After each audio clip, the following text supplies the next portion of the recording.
एक योनि मुद्रा, दो महाबंध, तीसरा केवली कुंभक। अब इन तीनों में से किसी एक अभ्यास को आप अगर करते हैं तो इंद्रिय के द्वार बंद हो जाते हैं।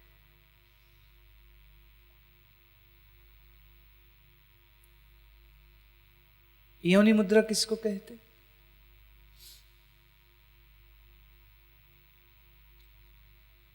दाएं एड़ी से गुदा के द्वार को बंद करे,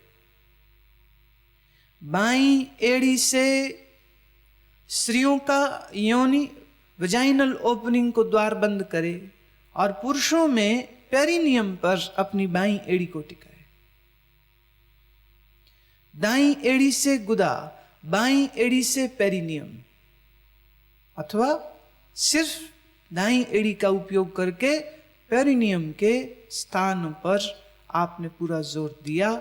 ये दोनों अभ्यास एक साथ या दोनों में से एक, तो आपका नीचे के द्वार बंद हुए।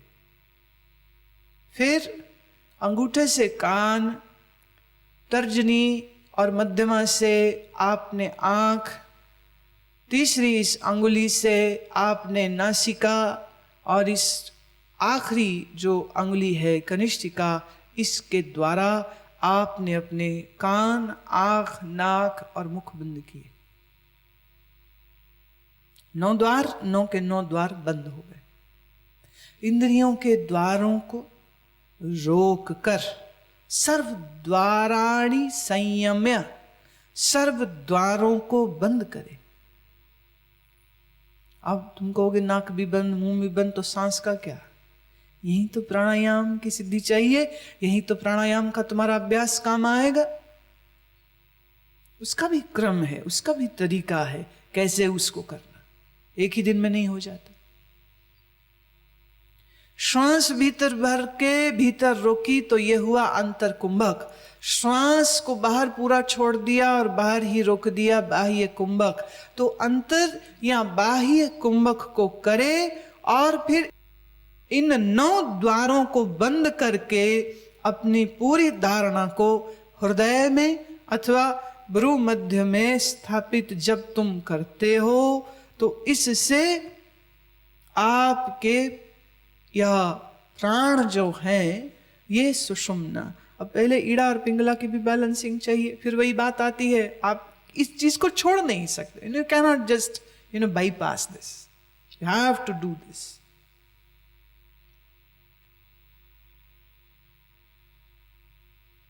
ईड़ा और पिंगला जागृत हुई जिसकी, और जैसे ही समस्वर चले, समस्वर के चलते ही इन 9 द्वारों को बंद करे और इन 9 द्वार के बंद होते ही अंतर या बाह्य कुंभक करते ही यह शक्ति सुषुम्ना के मार्ग से जागृत होकर जब फिर चलती है तो आपके लिए ये रास्ता खोल रही है। किसका? ओम का अब मानसिक उच्चारण हो, अब हो इस स्थिति में।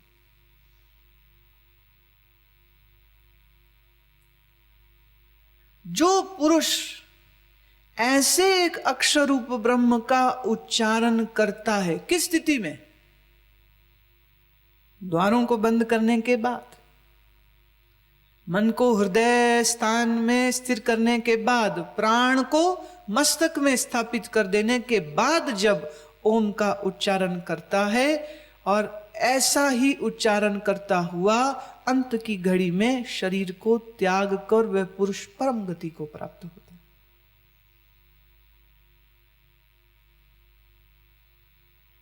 This is a sure short way. इसमें कोई चांस की बात नहीं, इसमें आप कोई चांस नहीं ले रहे कि ऐसा होगा कि नहीं होगा, होगा ही। श्री कृष्ण इसको पूरी अपनी गारंटी दे रहे। 9 द्वारों को रोक कर सर्व द्वाराणि संयम्य, पिछले श्लोक को मैं फिर कह रही हूं, सर्व द्वाराणि संयम्य मनो हृदय निरुद्ध च मूर्धन्याध्यात्मनः प्राणमास्थितो योग धारणाम। इस तरह जो योग की धारणा करता है और इस स्थिति में आकर जब ओम का स्मरण उच्चारण वह करता है, और इधर प्राण उसने पहले ही मस्तिष्क में स्थापित कर दिए हैं, अब कलेवर ये शरीर छूट गया, अब मुझी में जो मेरा स्मरण करता है वो मुझी में तो लीन होता है।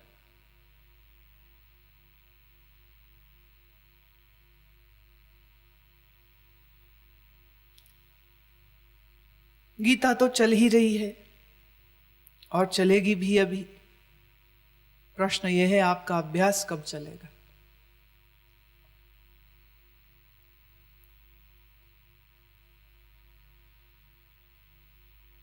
श्वास उच्छ्वास को दीर्घ करना और लंबा करना, श्वास उच्छ्वास पर दृष्टि रखते हुए श्वास लेने पर शरीर में जो परिवर्तन आ रहे हैं उन परिवर्तनों के भी साक्षी होते हुए आप इंद्रियों को निरुद्ध करें, मन को बाहर विचरने न दें, पूरी तरह वर्तमान में रहें, पूरी तरह श्वास पर आपका ध्यान रहे, पूरी तरह इस प्राणायाम की पद्धति को तुम पूरा करो।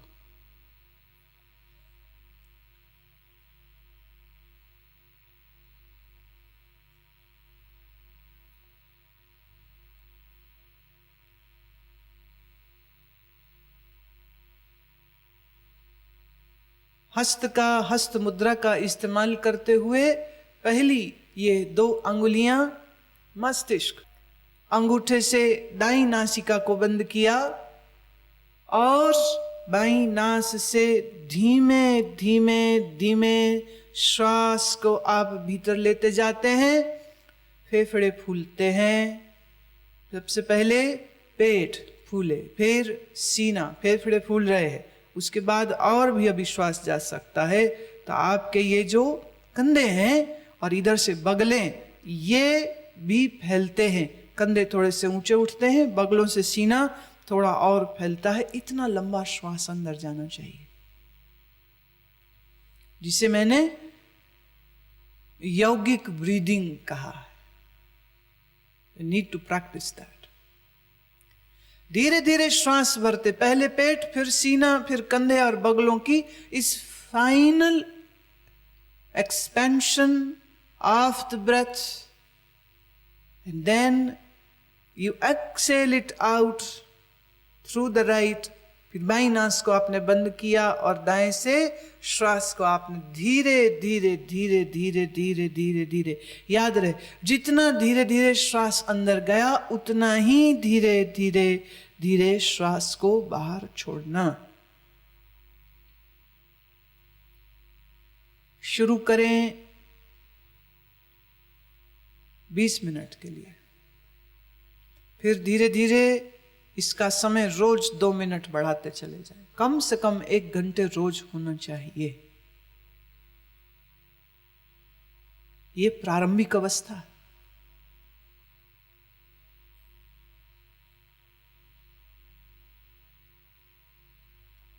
नाड़ी शोधन इस प्राणायाम से आप अपने न केवल फेफड़े, डायफ्राम को स्वस्थ करते हैं, अपनी विंड पाइप को स्वस्थ करते हैं, बल्कि इसी के साथ साथ आप अपने सूक्ष्म शरीर, आपके जो सूक्ष्म नाड़ियां हैं, आप उनको भी स्वस्थ करते हैं। 72,000 72,000 जिसमें यह प्राण या प्राण शक्ति प्रवाहित हो रही है। और जिस प्राण शक्ति के प्रवाहित होने के कारण आंखें देख रही हैं, कान सुन रहे हैं, जीभ बोल रही है, मस्तिष्क चल रहा है, दिल धड़क रहा है, नाड़ी चल रही है, इसके चलाने, इस शरीर के जितने कल पुर्जे हैं, इनके चलने के पीछे एक ही कारण है, वो है प्राण शक्ति। और नाड़ी शोधन प्राणायाम के द्वारा आप अपनी इसी प्राण शक्ति के प्रवाह को सही करते, जागृत करते। क्रम एक ये कि आप इस नाड़ी शोधन को करें। दूसरा क्रम ये कि फिर आप इसके अनुपात के साथ इसको करें। अनुपात मतलब क्या? 1 गिनती में श्वास भरा, 4 गिनती तक श्वास को भीतर रोका, 8 गिनती में श्वास को बाहर छोड़ा, और फिर 2 की गिनती में श्वास को बाहर रोका, 1 में भरा, 4 गिनती रोका, 8 गिनती में छोड़ा, 2 गिनती में फिर बाहर रोका। जैसे जैसे आपके शरीर में शक्ति और ताकत बढ़ती चली जाए, वैसे वैसे इस अनुपात को भी आप बड़ा करते जाएंगे। You inhale at 1 count, you hold it inside for 4 counts, you exhale for 8 counts, and you hold the breath outside of your body for count of 2. अब जिन लोगों को कार्डियोवैस्कुलर बीमारी है, कोई हार्ट डिजीज है या हाई ब्लड प्रेशर है, वह लोग एक काम नहीं करें, और वो है श्वास को अंदर कभी नहीं रोके। वो रोक नहीं सकते श्वास, क्योंकि वो श्वास ज्यादा रोकेंगे तो दिल ही रुक जाएगा उनका। तो ऐसे लोग जिनको हृदय का कोई रोग है, उनको श्वास कभी भी नहीं रोकनी चाहिए। जिनका शरीर स्वस्थ है, वह लोग ही सिर्फ श्वास को रोक सकते हैं। पहली बात, ये बहुत कीमती और जरूरी बात समझने की। जो नाड़ी शोधन प्राणायाम है, इसको कोई भी कर सकता है, any person at any stage. यहां तक कि शरीर अगर रोगी भी है तो भी, लेटे हुए तो भी वो इसको कर सकता है। नाड़ी शोधन प्राणायाम करते करते आपके शरीर की क्षमता श्वास लेने की भी बढ़ती है, स्वास्थ्य भी अच्छा होता है और मन भी अंतर्मुखी होता है। फिलहाल मैं अभी इतनी ही बात कह रही हूं, और इसको अब आपको स्वयं अभ्यास करना है। कहना मेरा काम है, वो मैंने कह दिया, अब करना आपको है। और आपका यह जो नाड़ी शोधन प्राणायाम है, बिना श्वास को रोके वाला, अगर इसका अभ्यास आप निरंतर करते रहते हैं, आप देखेंगे कि आपका मन अधिक से अधिक शांत शांत शांत होने लग जाएगा। तो ये हो जाए तो अगली बात फिर हम बाद में बता देंगे। देखिए, दोनों बैठकें जो हो रही हैं, दोनों बैठकों में मैं बोल रही हूं, और ध्यान शिविर तो वैसे भी नहीं है, गीता का ही शिविर है, तो गीता ही हम बोलेंगे। पर इसका अर्थ यह तो नहीं होना चाहिए ना कि आप स्वयं कुछ न करो। तो सुबह की जो बैठक 6:30 बजे की है, उसमें आप प्राणायाम करिए। आपके सहायता के लिए कुछ एक व्यक्तियों को हम यहाँ छोड़ेंगे, जो आप कैसे बैठ रहे हैं, हाथ की मुद्रा ठीक है या नहीं है, इत्यादि इन सब चीजों के लिए आपको मदद देंगे। इसी तरह से शाम के बाद जैसे जैसे आपको समय मिले और जब जब समय मिले तब तब आप इसका अभ्यास करते रहे। ख्याल इस बात का रखना है कि श्वास गहरी हो, धीमी हो, लंबी हो। नाड़ी शोधन अपने आप में बहुत बढ़िया है, पर नाड़ी शोधन के साथ अगर कहीं आप उज्जयी प्राणायाम कर पाए तो उज्जयी तो it cleans up your mind like anything. जैसे वैक्यूम क्लीनर होता है, वैक्यूम क्लीनर सब गंदगी को खींच लेता अपने अंदर, ऐसे ही उज्जयी प्राणायाम आपके मन के समस्त विचारों को अपने अंदर खींच लेता, खाली कर देता है आपको।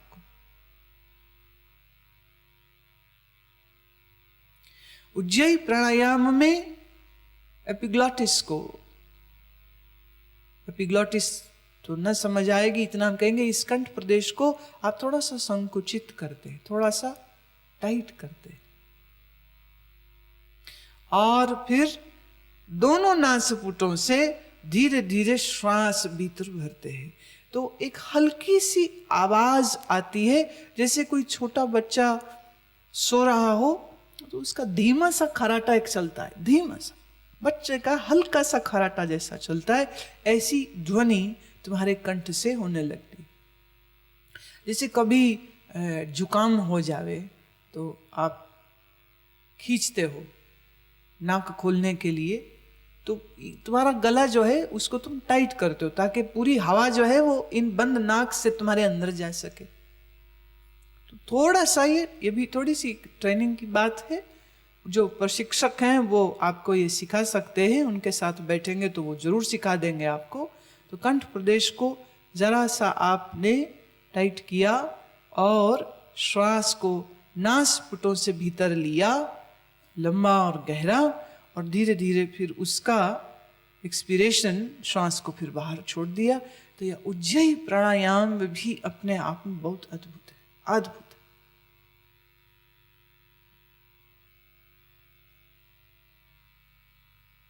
ख्याल रहे बहुत जोर से गले को बींचना नहीं है, एक हल्की सी आवाज, एक धीमी सी आवाज तुम्हारे कंठ में आती है।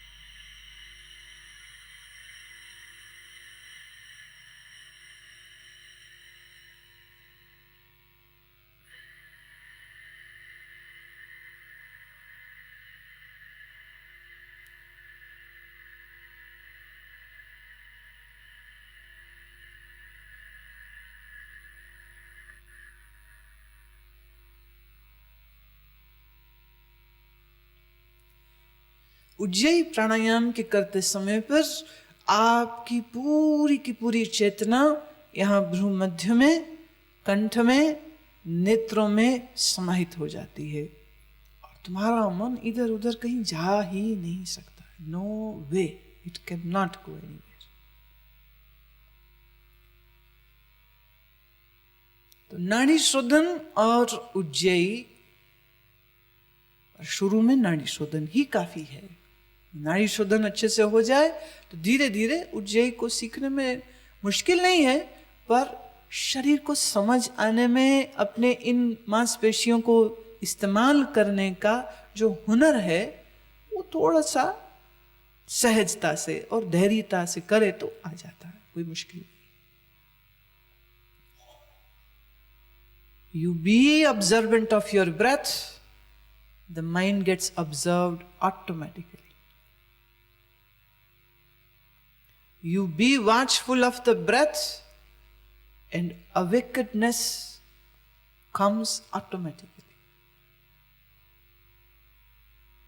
जागृत होने के इस मार्ग पर ये पहला क्रम है, पहली सीढ़ी, पहला ये पड़ाव है ये, और इस पड़ाव पर जो जम गया उसके अगले पड़ाव अपने आप खुलने लग जाते हैं। तो प्राणायाम का अभ्यास, ऐसे ही बंध का अभ्यास, जालंधर बंध, उड़ियान बंध, मूल बंध, महाबंध, इन 4 बंधों का अभ्यास। बंधों के द्वारा भी हम प्राण को और शक्ति को अपने मस्तिष्क तक कैसे पहुंचा सकते हैं, वो सब चीजें धीरे धीरे, पर ये चीजें अभ्यास की हैं।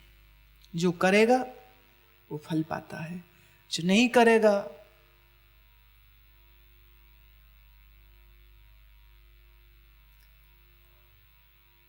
इस अक्षर स्वरूप ब्रह्म का उच्चारण ओम ओम ओम ओम ओम, ये ओम का उचित उच्चारण है ही नहीं।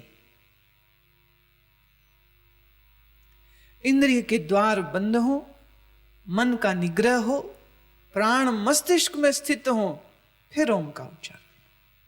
और ये ओम का स्मरण, ये ओम का उच्चारण तुम्हें ध्यान अवस्था में पहुंचा देता है। और योगी श्री कृष्ण कह रहे हैं कि इसी ध्यान अवस्था में ही अपने शरीर को छोड़ता है। उसका प्राण छूटता नहीं है, छोड़ता है। फर्क है, बहुत बड़ा फर्क। इस स्थिति तक पहुंचने के लिए जो श्री कृष्ण भगवान ने इस अष्टम अध्याय के 11वें, 12वें और 13वें श्लोक में दी है, इस स्थिति को अगर आप प्राप्त करना चाहते हैं तो नियमित अभ्यास अपने जीवन को दीजिए। अमृत वेले में ब्रह्म मुहूर्त में जगिए, आसन कीजिए, प्राणायाम कीजिए और योनि मुद्रा, सिद्धासन में नीचे का द्वार तो देखो आप सिद्धासन में भी बंद कर देते हैं। ऐसे बहुत सारे आसन हैं योग में, बहुत सारे आसन हैं।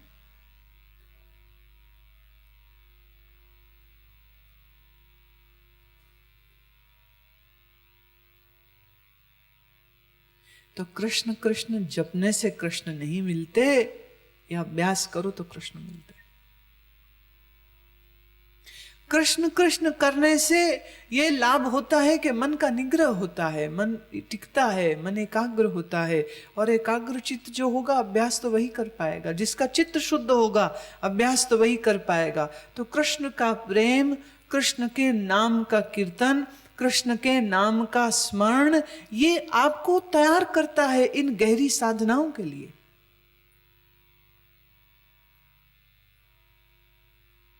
और कृष्ण कौन है? एक शरीर नहीं, कृष्ण है अव्यक्त, अविनाशी, सच्चिदानंद घन ब्रह्म। अष्टम अध्याय श्लोक 14। अनन्य चेतः सततं यो मां स्मरति नित्यशः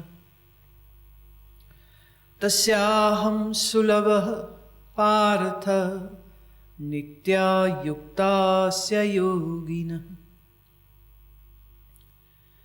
जो पुरुष मेरे अनन्य चित्त से स्थित हुआ, सदा ही निरंतर मेरे को स्मरण करता है, उस निरंतर मेरे में युक्त हुए योगी के लिए मैं सुलभ हूं।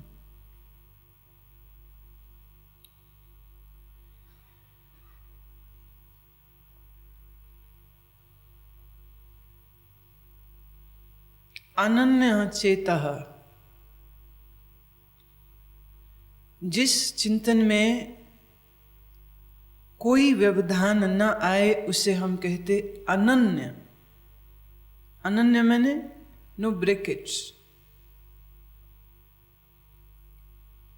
There should be no breakage in continuity. जागृत अवस्था हो कि स्वप्न कि सुषुप्ति अवस्था, तीनों अवस्थाओं में अनन्य चिंतन जिसका चले तस्याहम सुलभः, उसको मैं सहज हूं।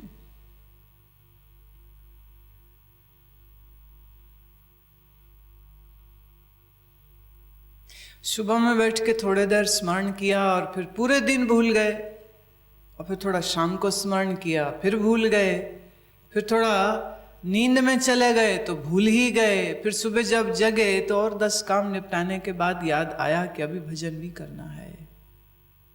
तो इसे हम अनन्य चिंतन नहीं कह सकते।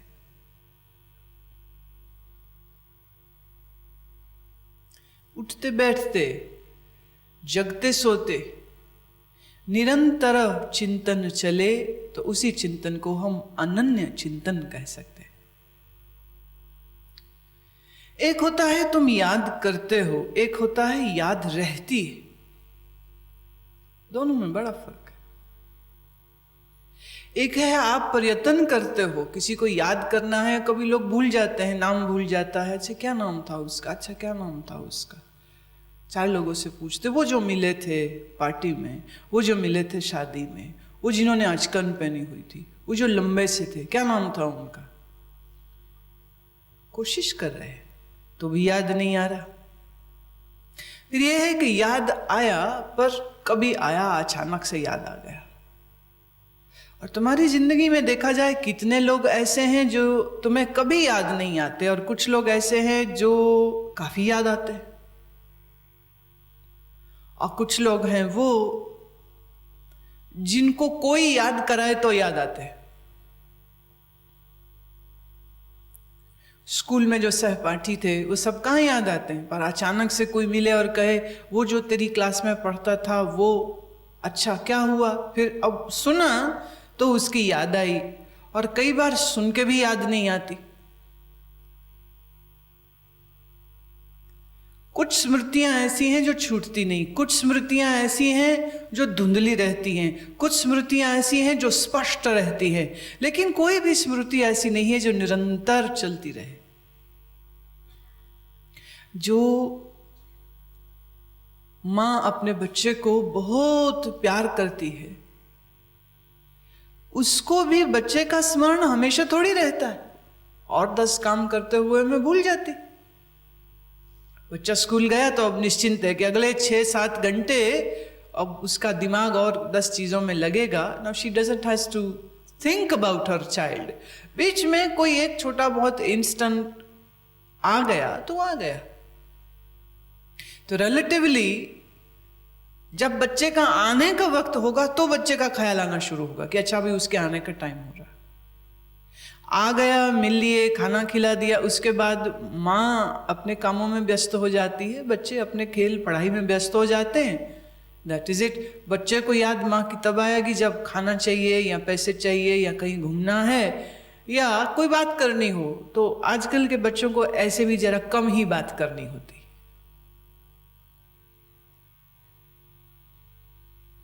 People these days don't have any conversation. And the most interesting thing is this, that these days there is a chain of restaurants which have opened up called Coffee and Conversation. So to do a conversation, people go out. Coffee और वार्तालाप इस नाम से एक chain चली है। तो लोग जाते हैं, बैठते हैं, फिर वहां बात करते हैं।